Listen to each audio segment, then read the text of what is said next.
I got paid on Wednesday, and it was a lot more than I had budgeted for. Let's go. Just to clarify, my gross pay is still the same. It's just my net pay that is different. So if we go to my January budget, you'll see that I was getting $23.03, $23.03, $23.03, and then February 22 is when they messed up, and that's from the new payroll company that my employer is using, and they didn't do the withholding correctly. So that's why it was like, you know, $215 less than my other paychecks. This paycheck, however, and I am a little worried because it's kind of high, but I am gonna, you know, see how this goes. I'm gonna be paid. Just want to make sure I line it up. I say going to be paid, but this is what I received. $2,409.29.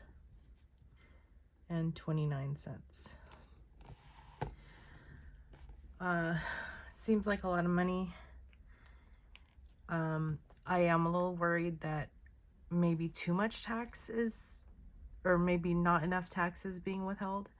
So I am going to reevaluate after I do my taxes for 2022, and, you know, kind of compare and see, and just go from there. But yeah, I also drew up a new budget. It's not very new. What I did differently is for water, I did $50 instead of $55. Bills are the same, variables the same, ambitions are the same. What's different are the sinking funds. Here I'm allocating $734.58, whereas previously I was doing $80.52. I mean, that's a huge difference. Huge difference. But I don't want to spend that extra money. I want to make sure that I'm putting it towards my goals and to sinking funds. Eventually, I'm going to put this towards my emergency fund instead of sinking funds. But right now, this is going to help me hopefully meet my goals. But first, let's get to this. Okay, so let's just go over this line by line. For G1 rent, I didn't put an amount there yet. I mean, I did in pencil.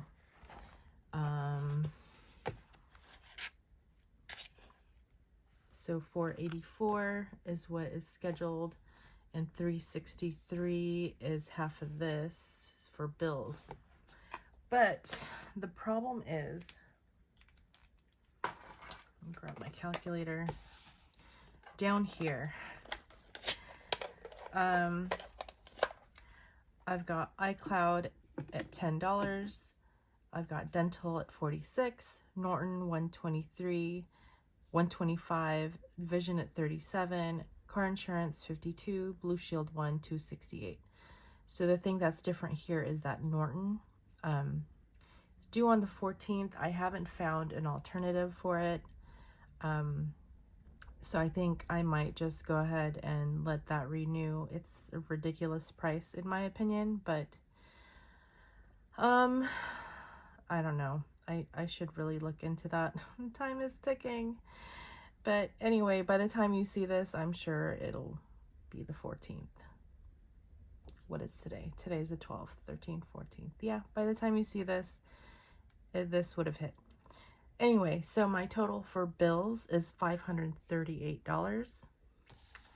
If we come back up here, we have the $104.26 that's remaining in that account, or that started out in that account, and then $363 allocated. It's $467.26. I mean, technically this Blue Shield isn't really due until the 31st. So I could just cut that out and, you know, let that roll over. But I had planned to split it. So I think I'm just going to keep it that way. And then for rent, I've got the 484, 322.29 plus 484. And that's $806.29. And I really don't need that right now. So I think I'm going to flip it. Maybe, let's see what the difference is. So, let's go 538 minus 104.26 minus 363. So it's $71 difference. I think I'm going to put 384 in rent, etc. And then 463 in bills. So I'm going to do the math really quick and come back. Okay, so we've got $706.29 for rent and utilities, and that'll cover that, obviously. And then the $567 for bills will cover this and have a little bit left over. G1 other is just a holding place. I'm not putting anything in there right now.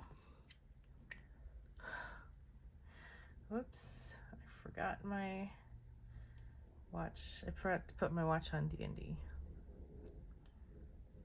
Okay, just do that. So TMO variable, I had put $400 already. This check mark means I've moved it. So as soon as I got paid, I knew I was gonna give myself the $400, because right now, how it's been, I mean, I've been cutting it close. I might even increase this. I don't want to, but 400 has been working so far for me.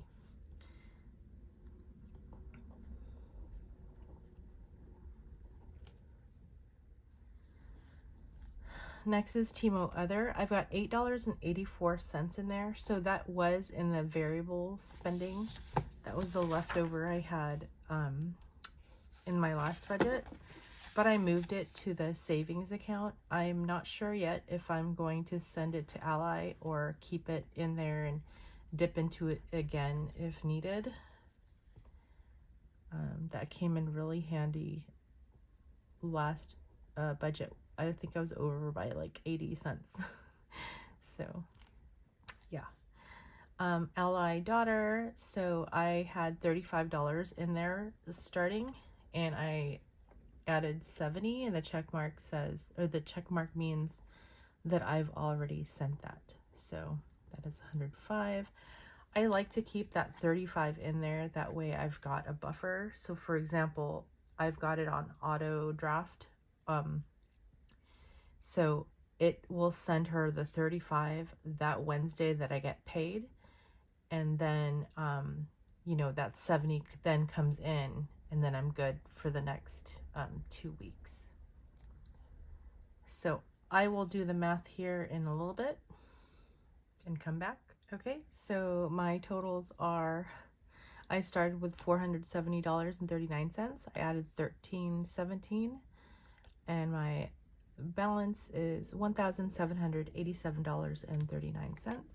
And just to check my math, I am going to subtract $13.17, and I should come up with $470.39, and it matches.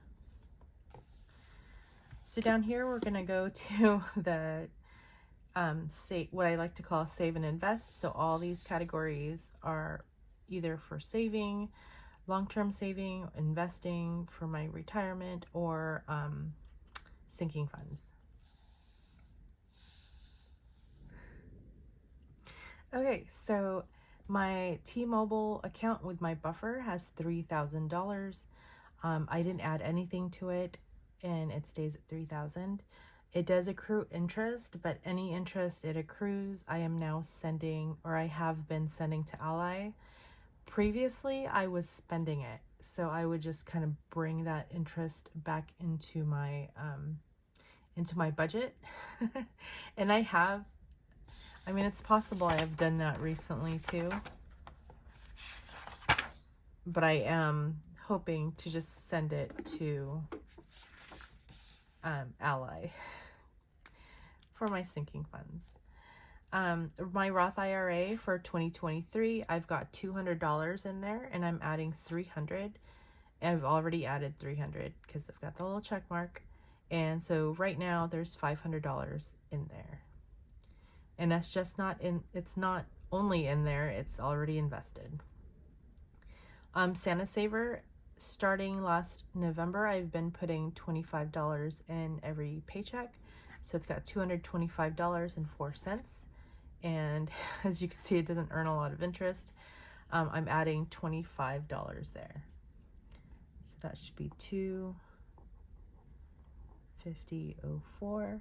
I was thinking about maybe doing one of my buckets in Ally for my Christmas fund.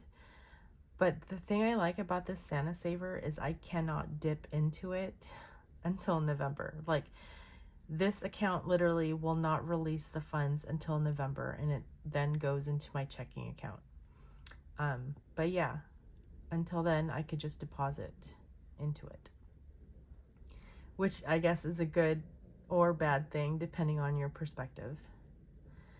For the 100 envelope challenge, there's not really an account or a bucket that holds this money. It just kind of sits in my Ally Core Savings. So that is the account that kind of holds your money. And I'm sending $400 to it, or I have already sent it. And then once I do my 100 envelope challenge, those funds will then be distributed to my two sinking funds, or my two sinking funds that are associated with the 100 envelope challenge, which are my intelligent portfolio and my big emergency fund. So far in my intelligent portfolio, I've got $326, and my big emergency fund has got $1,277.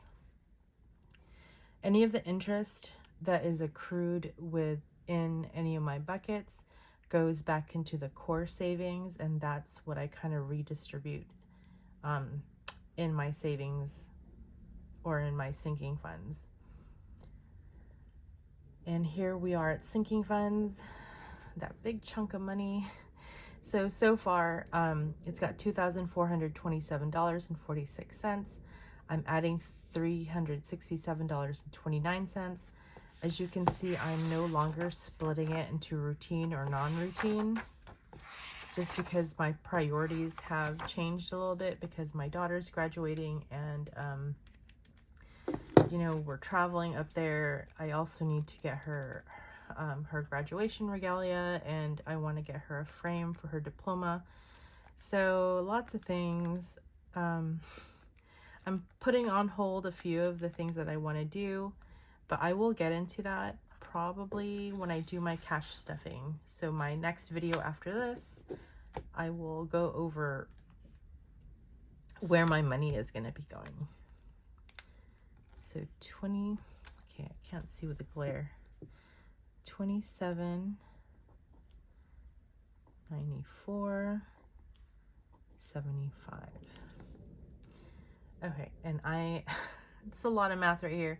So I'm gonna pause and come back. Okay, so this is the math. I am just gonna double check this number, the $8,547.79. If I subtract the $1,092.29 that I've added, I should have my starting of $7,455.50.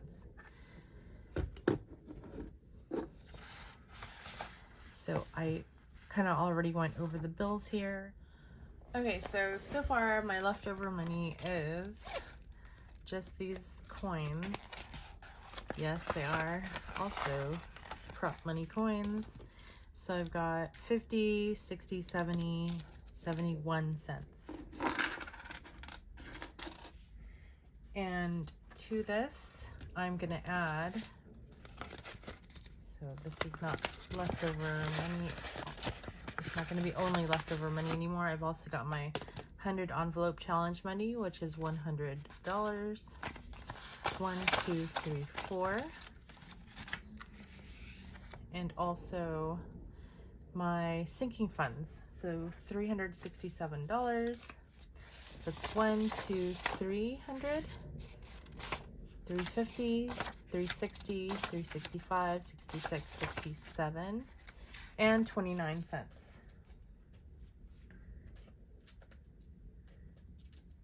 Which, funny enough, is equal to $1. So we've got 75 cents here, 21, and then the 4. So I'm gonna exchange these for this.